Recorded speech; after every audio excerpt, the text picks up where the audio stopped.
Good, happy Friday morning, November 19, 2021. I'm Riley King. Welcome to this Friday morning edition of the Riley King Newscast, right here on the Riley King Network. We have a lot of news to get to this Friday morning, so let's get started right now.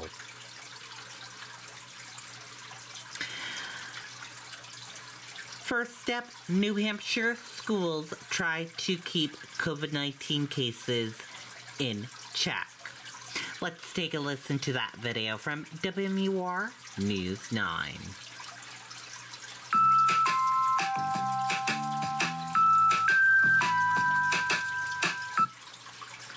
Today, the Concord District had the first of several elementary school COVID clinics, and 5 mornings a week offers drive-through COVID testing in a school parking lot. We've been trying to be as proactive as we can. Our school district still requires masks. We're doing the best we can with, the distance, 3 feet distancing. Still, more than 30% of all new statewide cases are in children, which means a 10-day quarantine where they would miss school. I feel like we're doing everything we can, from all the protocols that they've recommended to testing to now the vaccine clinics.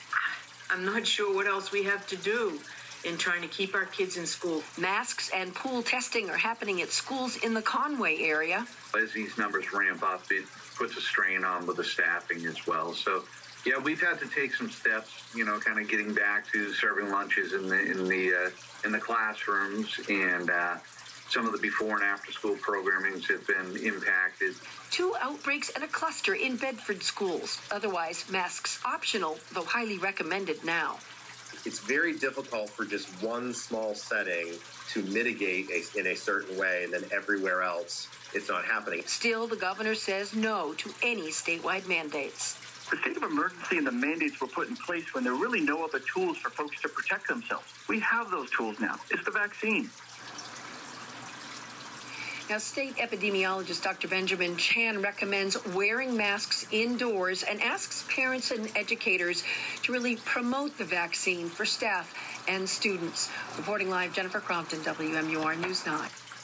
Oh, I heard Insecure's good. What app's that on? Let's ask Google. Playing. Okay, and there you go on that video and that report.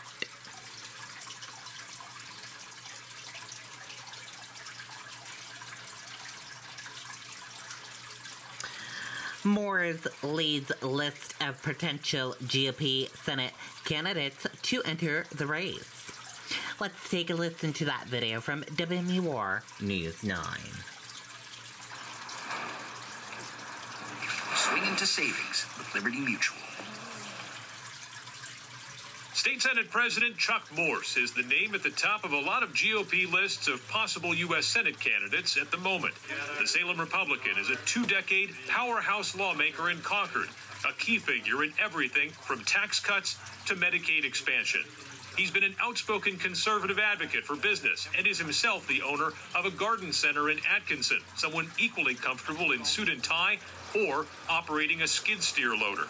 Many insiders view Morse as a likely frontrunner. I think he's the easiest candidate to kind of get consensus around. He's shown that at a state level, he's a good fundraiser. He's been vetted because he's run so many times. Another potential candidate to watch is Kevin Smith, Londonderry's town manager. A former state house advocate for socially conservative causes, Smith ran for governor in 2012, coming up short in the Republican primary. He has since reinvented himself as a community builder, overseeing a boom in economic development in his hometown. Smith could try to follow the Governor Chris Sununu playbook for statewide electoral success. He's younger than a lot of the folks who are being named. I think one hurdle he'd have to overcome is reintroducing himself to voters. Of course, former President Donald Trump is likely to loom large in this primary. His endorsement could decide the race. Retired Army General Don Bolduc, already a declared candidate, has been courting Trump. Education Commissioner Frank Edelblu or former Congressman Frank Ginta could also try to run in a more conservative lane. Others who could jump into this primary include current 1st District congressional candidate Matt Mowers, Seacoast businessman Bill Binney, and Bedford attorney Phil Taub. Democrats understand they're facing national headwinds in 2022, and they're watching this emerging field intently. Right now, they're noting a certain kind of candidate that might be an even better matchup for Republicans against incumbent Senator Maggie Hassan is missing. I see on the Democratic side that we have women running. I do not see that on the Republican side. Adam Sexton, WMUR News 9. Okay, and there you go on that video and that report. Keene man charged for actions in January 6th riot pleads guilty. Let's take a listen to that video from WMUR News 9. That's right, Jen. Jason Riddle entered a guilty plea before a federal judge today for playing a part in January's Capitol riot. Now, Keene man admitted that on January 6th, he illegally entered the U.S. Capitol after crossing a police barricade. The 32-year-old also admitted to taking and drinking a bottle of wine, as well as stealing a Senate procedure book and then selling it online for $40. The judge citing the value of that book at $254. Riddle facing a maximum of 1 year in prison for theft of government property and up to 6 months for marching into the Capitol. He also faces potential fines in excess of $9,500. Riddle was arrested by the FBI in February. Court documents say agents began investigating him after he was seen in a television interview, describing what happened at the Capitol and saying he had no regrets about going inside. Now, Riddle is scheduled to be sentenced February 17th in federal court. Reporting live in studio, Mike Cherry, WMUR News 9. Okay, there you go on that video and that report.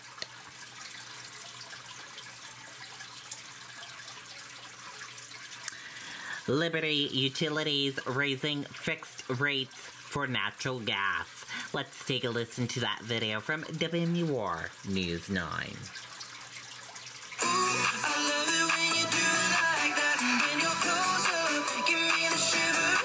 We'll go all night, two-stepping with a woman I love. All my troubles standing up, and when I'm in your eyes, electrified. Tom, experts say these rising prices come after a perfect storm of factors. New Hampshire's consumer advocate Donald Creese, who represents utility customers in the state, mentions Hurricane Ida. He also says electricity use ramped up after a hot summer, meaning we didn't store up as much natural gas. The fixed price that customers sign up for in order to get a stable cost for the winter is supposed to be at a certain level, but it ended up being too low. It was a problem Creese says has to be corrected. Still, Creese says this fixed price is a good option for people who would like to plan ahead. Fixed price option is a very good idea because it gives you a sense of predictability and stability as you go into this winter. And of course, we don't know how cold the winter is really going to be, but we do know that wholesale prices for natural gas are extremely volatile. Creese also mentions that increased global demand, like exporting natural gas around the world, drives up prices right here in the U.S. Liberty Utilities decided not to do an interview with us today about that price change. Reporting live, Grace Feinerman, WMUR News 9. Okay, and there you go on that video and that report.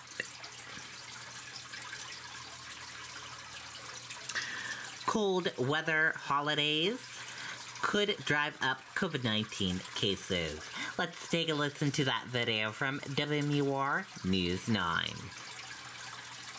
In the last year, New Hampshire has experienced a series of notable spikes in COVID-19 cases, some months seeing higher numbers than others. Some of this is just the nature of any outbreak and any pandemic. State epidemiologist Dr. Benjamin Chan says while it can be difficult to predict the trajectory of a pandemic, there are certain times of the year when a virus can spread more easily. Certainly the highest risk times, when we've seen this in the past and what we're seeing currently, are the colder months, the seasons where people are moving indoors, the holiday seasons where people may be traveling and gathering together. And New Hampshire is heading into the holidays with record case numbers, in some categories higher than they were last January. Well, obviously, we're very concerned about the rise in COVID numbers. Governor Chris Sununu says the state has always known this was going to be a tough fall and will likely experience an even tougher winter. The key for us is working with hospitals to help manage the occupancy and the availability of beds in hospitals. The state also continues to push for vaccinations through campaigns and making vaccines accessible.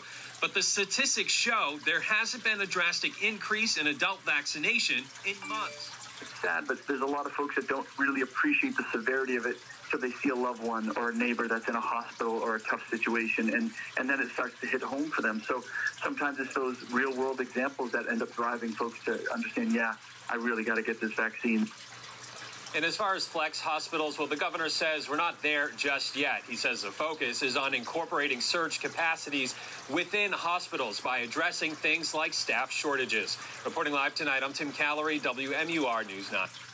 So you want EVs, you have come to the right place. Okay, and there you go on that video and that report. And that does it for this morning edition of the Riley King Newscast right here on the Riley King Network. I hope you all have a great rest of your Friday, and I'll see you back here later on today for another newscast. Thank you for tuning in and watching. Goodbye, everyone.